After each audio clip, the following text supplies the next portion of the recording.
Welcome to English Audio Stories.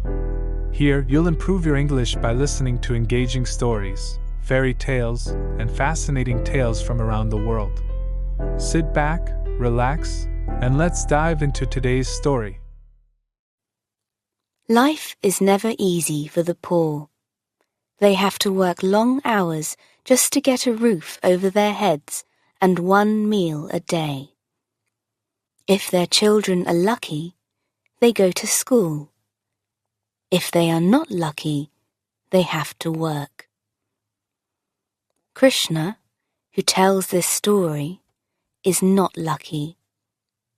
He has to work in a factory making beedis, a kind of Indian cigarette. He is a good worker because his young fingers are small and quick and nimble. I cannot read or write, but I can count, but only up to 1,500, because that is the number of beedis that I need to make in a day. My life is easy to explain. If I wake up early, I can play for about 1 hour, or until the sun begins to light up the eastern sky. For that 1 hour, I am free. As free as the birds which sit on the tree outside my home. My home is a hut with a roof of dried leaves. It is very small, but the three of us can just sleep in it. And I go away really early and come back in the nights, so only my mother and my little sister are there in the daytime. In the nights it is a bit crowded. When we sleep, my arm is often around little Tangachi, or Amma's thin foot is resting on my leg, but it doesn't matter. The other day I asked Amma, "How old am I?" She counted on her fingers. 6. 6 sounds very small when you think about 1,500 beedis, but Sami, the owner of the factory where I work, always says that I have nimble fingers. That night, when we were having our meal outside our home, I asked Amma, "What does nimble fingers mean?" "It means your fingers are like Weaver Mama's fingers," she said. "When your uncle spins his cloth, have you seen how quickly his fingers move, pulling the threads this way and that way? I love to watch Weaver Mama working, and now I am very happy because my fingers are like his."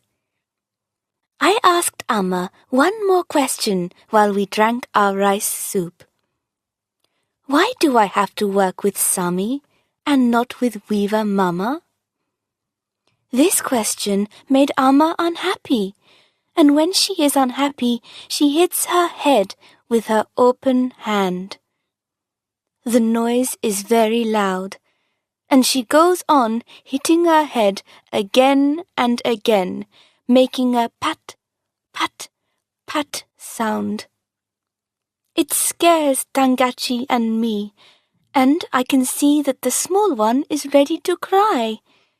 I put my fingers, nimble fingers, on Amma's hands to stop her hitting herself. She takes both my hands in her hand and starts crying into them.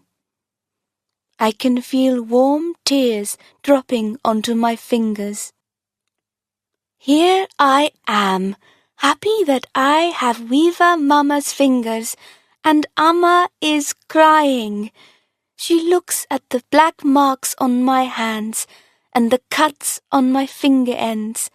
She kisses my hands and holds me and Tangachi close to her. "Amma," I ask again, Why can I not work with Viva Mama? Tangachi is pushing her finger into my back. Her eyes are telling me to stop my questions, but I want to know. If I can make 1,500 beads in a day, surely I can help Weaver Mama weave his beautiful cloth. Amma never answered my question that day, but I just went on asking. I asked the same question every night until the next full moon. That night, Tangachi was already asleep. Amma and I were sitting outside watching fireflies dancing in the moonlight. Amma held me close to her and said, "Krishna, you have to work all your life with Sami, the bonded labor man. You have to do this to pay back your grandfather's debt. You cannot work for another person because your grandfather has taken 5,000 rupees and sold you to Sami. All your life you will have to work for him in the same way as your father did." I looked down to the ground because I do not want Amma to see the tears in my eyes. I am a brave boy, you see, but suddenly my nimble fingers don't feel so nimble anymore.